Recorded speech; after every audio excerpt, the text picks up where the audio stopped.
Do you know how scary it would really be for the United States to go to a level 1 state of readiness if World War III broke out? And what forces would it utilize? First of all, the world's most powerful U.S. Navy quickly into the designated area on standby, which includes 11 nuclear-powered aircraft carriers, 9 amphibious assault ships, 17 Ticonderoga-class cruisers, 75 Arleigh Burke-class destroyers, 60 Virginia-class nuclear attack submarines, and 14 Ohio-class strategic nuclear submarines. It is worth noting that all 11 U.S. aircraft carriers are nuclear-powered carriers of more than 100,000 tons. These carriers as the core of the carrier battle group, each of which can be worth a medium-sized country's entire naval base. The Ohio-class strategic nuclear submarines are the king of contemporary submarines, each of which can carry 24 Trident II missiles with a range of more than 10,000 kilometers, and according to the calculation that each missile can carry up to 12 guided warheads, the explosive power of 288 guided nuclear warheads is able to directly destroy a small or medium-sized country. Also included are 179,000 Marines. Although the Marines are neither part of the Navy nor the Army, and are small and poorly equipped, they are one of the most storied branches of the U.S. military. It is the hardest to train but the fiercest to fight, has the ability to fight globally, and is considered to be the U.S. Army of the U.S. Army. The U.S. Navy is fully capable of controlling and blockading any sea with its unrivaled strength, as well as conducting long-range and close-range attacks and landings. In the Air Force, 13,000 aircraft of all types are always ready to take off and run into battle.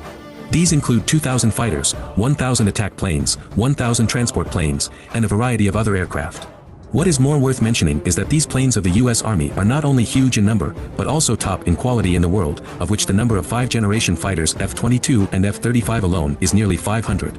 In terms of bombers, each Air Force has 20 B-2 stealth strategic bombers, 94 B-52 stratospheric bastion bombers and 43 B-1B gunships. If all of them were deployed, they could carry 5,860 tons of munitions at a time. In the realm of the latest drones, each Air Force is equipped with 300 of the world's most advanced RQ-4 Global Hawk and MQ-9 Reaper drones. And it also leads the world in the number of AWACS, refueling, and transport aircraft. Next up is the U.S. Army, which will also be on 24-hour standby, which includes about 483,000 active duty Army, 337,000 National Guard and 190,000 reserves. At the same time, more than 5,500 tanks of various types are also urgently entering the designated area of assembly, which is most representative of the M1A2 Brahms main battle tanks, with strong firepower and armor protection, can play an important role in the ground combat. In addition to tanks, the U.S. Army also has a large number of rockets and missile systems, including the Patriot missile system is the U.S. Army's air defense weapon, can effectively intercept incoming missiles and aircraft. In addition, the U.S. Army's land and aviation forces also ranked first in the world, with 6,000 armed helicopters, including the A-60 Blackhawk and A-64 Apache, which can effectively launch attacks on ground targets.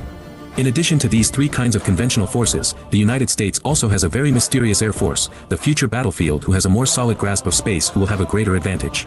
The U.S. military, in addition to the GPS navigation system, but also has 900 military satellites. If the first level of war readiness, Musk Star chain system of 11,000 satellites will also be requisitioned by the military, which allows the U.S. military to grasp the enemy's movements in a timely manner. The last to appear is the U.S. Army's Strategic Nuclear Missile Force, with 400 land-based Minuteman III intercontinental missiles, 240 submarine-launched ballistic missiles, nuclear weapons carried by strategic bombers, and other nuclear arsenals on standby to launch a full-scale nuclear counterattack at the President's command. As the core force of the United States, they have the numbers and power to destroy all incoming enemies. However, in modern warfare, to win before the enemy, the most important thing is the intelligence, so the United States intelligence organizations and communications forces will also quickly start line to collect and analyze the enemy's intelligence to the President and military commanders, to ensure that the normal operation of the command and control system. These equipment is still only the U.S. military active duty, in the famous Davis-Montgomery base also sealed as many as 5,000 U.S. military aircraft. In addition, the Navy also has a large number of ships in storage, and once it enters a level of combat readiness, these warplanes and ships will also be put back into service.